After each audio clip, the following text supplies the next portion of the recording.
Cuando alguien padece una neuralgia del trigémino, el impacto que tiene en la calidad de vida suele ser muy alto. El dolor aparece al hablar, al comer o incluso al rozarse la cara. Muchos pacientes describen la neuralgia del trigémino como el dolor más insoportable que se puede imaginar. Durante años, el abordaje de la neuralgia del trigémino ha estado muy condicionado por dos escenarios. Por un lado, el tratamiento farmacológico, que en algunos pacientes funciona, pero que en otros pierde eficacia o genera efectos secundarios. Y por otro lado, la cirugía, que no deja de ser una opción en algunos casos, pero que no siempre está indicada y no siempre puede realizarse. En los últimos años, sin embargo, este panorama está empezando a cambiar. Han aparecido tratamientos más precisos, menos agresivos y con un mejor perfil de seguridad, que abren nuevas opciones para pacientes que no responden bien a medicación o que quieren evitar procedimientos irreversibles. Entre estas opciones destacan el uso de radiofrecuencia pulsada combinada con plasma rico en plaquetas o suero de citoquinas que buscan modular el dolor del ganglio de Gasser sin destruirlo, reduciendo así el riesgo de recaída. En este vídeo vamos a revisar cuáles son los tratamientos más avanzados actuales para la neuralgia del trigémino, qué aporta cada uno, en qué casos tienen sentido y cómo la medicina regenerativa está cambiando la forma de abordar este problema. Porque una cosa es convivir con el dolor durante años y otra muy distinta es saber que existen alternativas intermedias entre la medicación y los tratamientos quirúrgicos. Si este contenido te resulta útil, suscríbete al canal y compártelo. Y recuerda que este vídeo es informativo y no sustituye una valoración médica. Empezamos.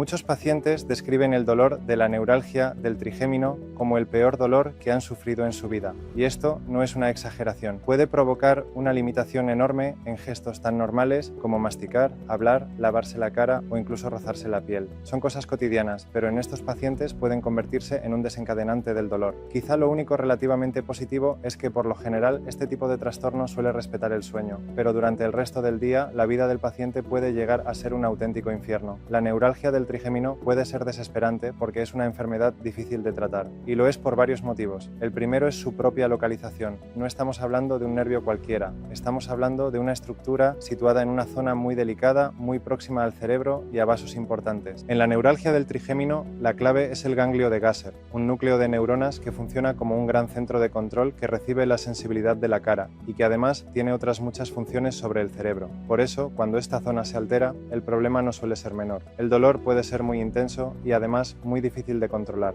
El ganglio del trigémino recoge la sensibilidad de casi toda la cara con sus tres ramas principales. La primera es la rama oftálmica o V1, que afecta sobre todo a la frente y la zona del ojo. La segunda es la rama maxilar o V2, que recoge la sensibilidad de la mejilla y la parte media de la cara. Y la tercera es la rama mandibular o V3, que se relaciona con la mandíbula y parte de la boca. Lo más frecuente es que la neuralgia del trigémino afecte a la segunda y o tercera rama del trigémino.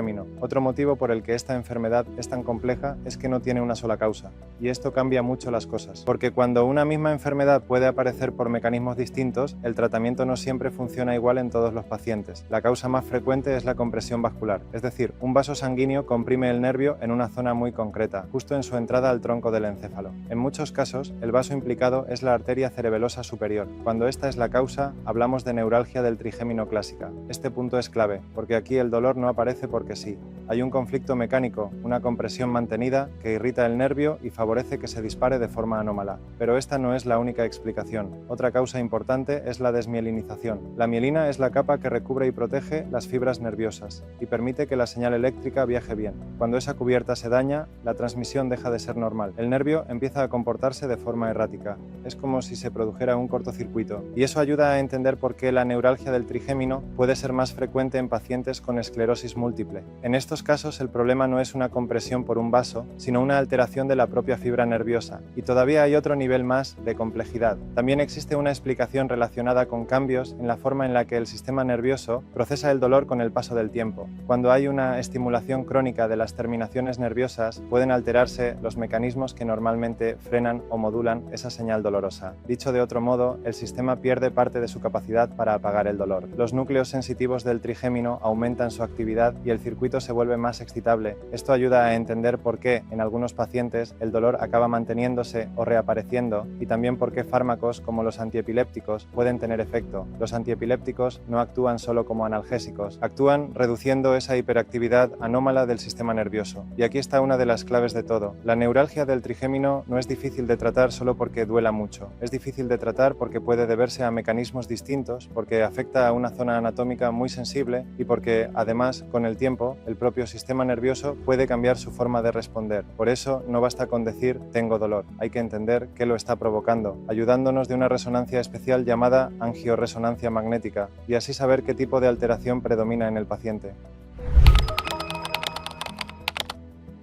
El tratamiento farmacológico ha sido durante años la opción inicial más utilizada en la neuralgia del trigémino y sigue siéndolo en muchos casos, sobre todo cuando la sospecha clínica es clara. Esa sospecha suele basarse en varios criterios muy característicos. El primero es que el dolor aparece en forma de crisis breves de tipo paroxístico, que duran entre 1 y 2 minutos y se localizan en la cara. El segundo es que se trata de un dolor muy intenso, claramente incapacitante. El tercero es que el paciente lo describe como un dolor superficial, eléctrico, brusco o lancinante, como una descarga. Y el cuarto es que suele desencadenarse por estímulos muy concretos, lo que llamamos zonas gatillo o desencadenantes externos, por ejemplo, masticar, hablar, lavarse, peinarse o incluso rozarse la cara. Cuando el paciente cumple al menos 3 de estos 4 criterios, la sospecha de neuralgia del trigémino es alta y está indicado iniciar tratamiento farmacológico. Esto es importante porque en esta enfermedad la clínica y la respuesta a este tipo de medicación orienta mucho el diagnóstico. Muchas veces, antes incluso de hablar de técnicas más avanzadas, hay que empezar por aquí. El fármaco clásico de referencia es la carbamazepina, también conocida por muchos pacientes por su nombre comercial, Tegretol. Durante años ha sido el tratamiento de referencia, el patrón con el que se comparan los demás. Su eficacia es alta, al menos en fases iniciales, y en pacientes bien seleccionados. Pero aquí es donde aparece el problema. Que sea el tratamiento clásico o incluso el más utilizado no significa que sea una solución ideal para todos. A corto plazo puede funcionar razonablemente bien, pero a medio y largo plazo sus limitaciones son claras. Puede producir efectos adversos neurológicos, puede alterar el hígado y en algunos casos puede provocar problemas hematológicos importantes, como anemia o agranulocitosis, que es una bajada grave de determinadas células defensivas de la sangre, y esto ya obliga a vigilar al paciente con cierta atención. Además, en pacientes de más edad, estos efectos secundarios neurológicos se notan todavía más. Muchas veces, los pacientes mayores no toleran dosis lo bastante altas como para controlar bien el dolor, es decir, no siempre se puede llevar hasta la dosis eficaz sin pagar un precio en efectos secundarios demasiado alto. Y este punto es clave, porque en la práctica real una cosa es que un fármaco funcione en teoría y otra muy distinta es que el paciente lo tolere bien en el día a día. Existen alternativas más modernas como la oscarbazepina, que en general suelen tolerarse algo mejor desde el punto de vista neurológico, pero tampoco están libres de efectos secundarios sobre el sistema nervioso central. Así que el mensaje importante aquí es este. El tratamiento farmacológico sigue teniendo un papel claro, sobre todo al inicio, y sigue siendo una parte importante del abordaje, pero no siempre resuelve el problema de forma estable, no siempre se tolera bien y en muchos pacientes acaba siendo un paso útil pero insuficiente a largo plazo. Como alternativa al tratamiento farmacológico, se desarrollaron las técnicas de radiofrecuencia sobre el ganglio de Gasser. Antes de entrar en estas técnicas percutanes, conviene hacer una aclaración importante. En la neuralgia del trigémino clásica, la cirugía sigue siendo una opción válida y en muchos pacientes continúa estando indicada. Me refiero sobre todo a la cirugía de descompresión microvascular, que implica una pequeña craneotomía quirúrgica para acceder y separar el vaso que está comprimiendo el nervio. Es una opción eficaz y de elección en un subgrupo de pacientes. Pero en este vídeo nos vamos a centrar en el tratamiento no quirúrgico, en las alternativas mínimamente invasivas. ¿Por qué? Porque hay pacientes de edad avanzada en los que una cirugía de este tipo no siempre es la opción más recomendable. Y también hay pacientes jóvenes en los que no se identifica con claridad una compresión vascular clara o que simplemente quieren valorar alternativas antes de pasar por cirugía. En todos esos casos, los tratamientos mínimamente invasivos tienen sentido y forman parte de la práctica habitual en muchas unidades del dolor. La técnica mínimamente invasiva más usada para tratar la neuralgia del trigémino es la radiofrecuencia continua, también llamada radiofrecuencia térmica o rizotomía por radiofrecuencia convencional. Consiste en localizar el ganglio de Gasser con ayuda de rayos X o con TAC y colocar una aguja a través del foramen oval para aplicar calor de forma controlada y producir una lesión térmica en la rama deseada. El objetivo es interrumpir la transmisión del dolor. La rizolisis del ganglio de Gasser es una técnica muy eficaz. Muchos pacientes consiguen un alivio importante del dolor durante años y ha sido una de las opciones intervencionistas más utilizadas cuando la medicación no funciona o no se tolera bien. Sin embargo, esa eficacia va asociada a un mayor riesgo de efectos secundarios, porque para aliviar el dolor, esta técnica produce una lesión controlada sobre sobre el nervio. Con la aguja de radiofrecuencia continua se aplica calor para coagular de forma controlada parte del ganglio de Gasser. No deja de ser una mínima lesión, que suele reducir el dolor, pero pueden aparecer secuelas posteriormente. La complicación más frecuente es la hipoestesia facial, es decir, una disminución de la sensibilidad o una sensación de entumecimiento residual en la cara. Esto puede aparecer hasta en el 40% de los pacientes. En la mayoría de casos suele ser tolerable, pero en algunos pacientes puede aparecer lo que se conoce como anestesia dolorosa. Es una situación especialmente difícil porque la cara pierde sensibilidad, pero al mismo tiempo persiste o incluso aparece un dolor más intenso y difícil de controlar. Es una complicación rara, pero de muy mal pronóstico. Por eso, esta posibilidad debe explicarse de forma muy clara antes del procedimiento. Además, cuando la rama afectada es la primera rama del trigémino, la V1, el problema puede ser más delicado. En estos casos existe riesgo de pérdida de sensibilidad en la córnea y eso puede favorecer lesiones corneales o incluso úlceras, precisamente porque el ojo pierde parte de su mecanismo normal de protección. Este punto es importante porque aquí ya no hablamos solo de entumecimiento, hablamos de una complicación potencialmente seria como es la pérdida de visión. Y si la lesión afecta de forma importante a la tercera rama, la V3, también puede aparecer otro tipo de secuela. En ese caso puede alterarse la función del músculo masetero, que es uno de los músculos principales de la masticación. Traducido de forma simple, algunos pacientes pueden notar debilidad para masticar. Por tanto, la radiofrecuencia continua puede ser eficaz y segura, pero no es una técnica inocua. Funciona porque lesiona de forma selectiva, pero sus efectos secundarios potenciales no son un detalle menor. Este es el motivo por el que en los últimos años han ido ganando interés otras técnicas mínimamente invasivas que buscan un equilibrio mejor. La idea es intentar mantener una buena eficacia sobre el dolor, pero reduciendo el riesgo de secuelas sobre el nervio. Y ese cambio de enfoque es importante, porque ya no se trata solo de quitar dolor, se trata de quitar dolor sin dejar un daño añadido innecesario. De eso vamos a hablar en el siguiente punto. Hay otro tipo de radiofrecuencia denominada radiofrecuencia pulsada. La radiofrecuencia pulsada tiene un mecanismo de acción distinto al de la radiofrecuencia continua. Aquí no buscamos coagular el nervio ni producir una lesión térmica estructural en el ganglio de Gasser. Lo que hacemos es aplicar pulsos eléctricos que neuromodulan esa zona. Es decir, intentamos modificar la forma en la que el ganglio transmite el dolor, pero sin destruirlo. Y esa diferencia es muy importante porque cambia por completo el perfil de seguridad de la técnica. Su efectividad puede alcanzar aproximadamente el 75% en los pacientes. Su principal desventaja es que la duración suele ser inferior a la de la radiofrecuencia térmica, inferior a 1 año, pero tiene una ventaja clara: reduce mucho el riesgo de secuelas permanentes. A partir de esta técnica se han ido desarrollando variantes para intentar mejorar no solo la respuesta inicial, sino también la duración del efecto. Por ejemplo, en un estudio publicado en 2015 se utilizó una modalidad especial de radiofrecuencia pulsada de alto voltaje y se observó que esta técnica conseguía respuestas sostenidas en torno al 69% al cabo de 1 año. Es decir, con la modalidad de radiofrecuencia de alto voltaje conseguimos prolongar ese alivio en el tiempo. Otro estudio mostró también resultados mantenidos con radiofrecuencia pulsada de alto voltaje, con mejorías sostenidas del 73% al año. Esto refuerza una idea importante: la radiofrecuencia pulsada puede no solo ser menos agresiva, sino también ofrecer una duración del efecto más interesante de lo que se pensaba inicialmente. Otra evolución técnica es la radiofrecuencia pulsada bipolar. En este caso, la energía se aplica con 2 agujas, lo que concentra mejor el área a tratar. Dicho de forma simple, permite trabajar de una manera más focal y más eficiente. Esto puede mejorar la tolerabilidad del procedimiento y reducir el dolor durante la técnica, porque permite conseguir el efecto buscado con un mejor control de la energía aplicada. Y aquí voy a hablaros de una línea todavía más interesante y novedosa. La radiofrecuencia pulsada no solo puede utilizarse sola, también puede combinarse con terapias biológicas o de medicina regenerativa. Una de ellas es el suero condicionado autólogo, que se obtiene a partir de la sangre del propio paciente y contiene moléculas con efecto modulador sobre la inflamación y el dolor. En un estudio en el que este suero se infiltró a nivel del foramen oval, se observó una mejoría del dolor medida en las escalas clínicas. Como alternativa a este suero, también puede utilizarse una fracción derivada del plasma rico en plaquetas del propio paciente. Para ello se realiza un procesamiento específico de la sangre, con doble centrifugado y filtrado, hasta obtener un preparado fluido y sin partículas, pensado para minimizar cualquier irritación sobre el sistema nervioso. La radiofrecuencia pulsada y la medicina regenerativa representan un cambio importante en la forma de tratar la neuralgia del trigémino. Los resultados que he obtenido con este enfoque de radiofrecuencia pulsada combinada con suero de plasma rico en plaquetas han sido muy satisfactorios y fueron presentados en el Congreso de la SEMDOR de 2025. La idea es que ya no solo podemos modular el dolor, también podemos crear un entorno biológico más favorable alrededor del nervio para favorecer que la mielina del nervio se regenere.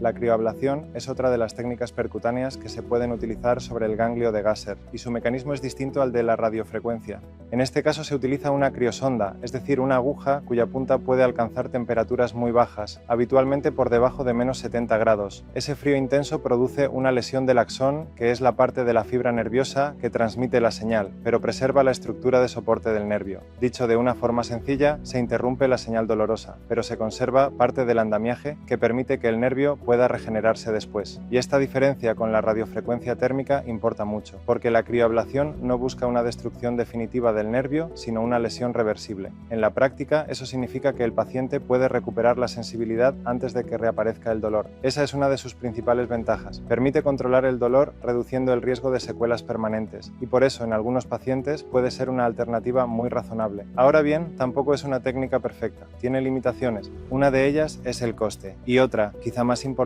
es que la tasa de recidiva a medio y largo plazo no es especialmente baja. A los 5 años, la recurrencia puede situarse aproximadamente entre el 30 y el 50%. Eso significa que, en muchos casos, no debemos plantearla como una solución definitiva. Pero eso no le quita valor, porque aunque haya pacientes en los que sea necesario repetirla con el tiempo, la mejoría del dolor que puede conseguirse es muy buena y además con un perfil de seguridad interesante. Otra técnica percutánea que merece la pena mencionar es la compresión percutánea con balón. Es una técnica mecánica y ablativa. Lo que se hace es introducir un catéter con un pequeño balón que se insufla de forma controlada en la zona del ganglio de Gasser. Esa compresión produce un microtraumatismo y una isquemia transitoria, es decir, una disminución temporal del riego sanguíneo que altera la función del ganglio y puede reducir el dolor. Es una técnica que puede ser eficaz, pero también tiene riesgos claros. El riesgo de secuelas sensitivas y motoras no es despreciable y además requiere anestesia general, porque el procedimiento resultaría demasiado doloroso sin ese tipo de anestesia completa.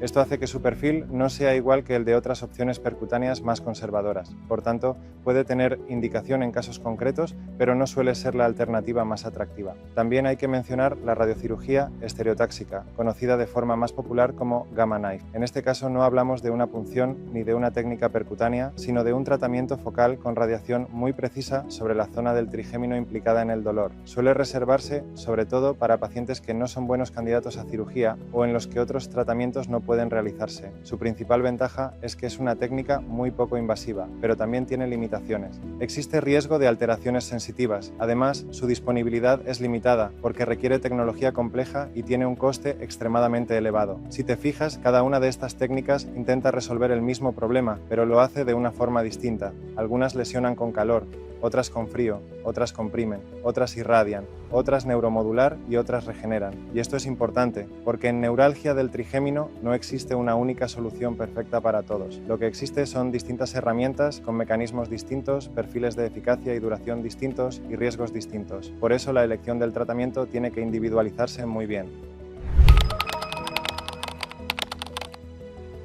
En este vídeo he querido transmitirte que en los últimos años han aparecido nuevas técnicas para tratar la neuralgia del trigémino, opciones de las que muchas veces el paciente no conoce. Y estas técnicas cambian bastante el panorama, porque hoy ya no todo se reduce a elegir entre medicación o cirugía. Cada vez tenemos más alternativas intermedias, con mecanismos distintos y con perfiles de riesgo también diferentes. Durante años el manejo se ha movido casi siempre entre dos extremos. La medicación, que en algunos pacientes funciona razonablemente bien, pero que muchas veces pierde eficacia o genera efectos secundarios, y la cirugía, que sigue siendo una opción válida y muy importante, sobre todo cuando existe una compresión vascular clara, pero que no siempre es la mejor solución para todos los perfiles de pacientes. Entre esos dos extremos es donde hoy tienen sentido los tratamientos mínimamente invasivos. La radiofrecuencia térmica puede ofrecer una eficacia prolongada, pero a costa de un mayor riesgo de secuelas sensitivas. La radiofrecuencia pulsada, en cambio, representa un enfoque más conservador e innovador, porque intenta neuromodular el dolor sin destruir el nervio, y además puede combinarse con terapias biológicas como el plasma rico en plaquetas. Este es el mensaje de hoy, que ya no estamos obligados a elegir solo entre medicación o cirugía. Existen opciones intermedias, existen alternativas. Algunos de los tratamientos comentados en este video no están disponibles en otras unidades del dolor. Si quieres saber si este enfoque puede encajar en tu caso concreto, puedes solicitar solicitar una valoración online para estudiar tu caso y ofrecerte el mejor tratamiento disponible. Si conoces a alguien que esté pasando por esta situación, comparte este vídeo, ya que puede ayudarle a entender que hoy tenemos más opciones disponibles antes de resignarse a convivir con el dolor. Si este contenido te ha sido útil, suscríbete al canal y dale a me gusta para no perderte los próximos vídeos. Que tengas un buen día.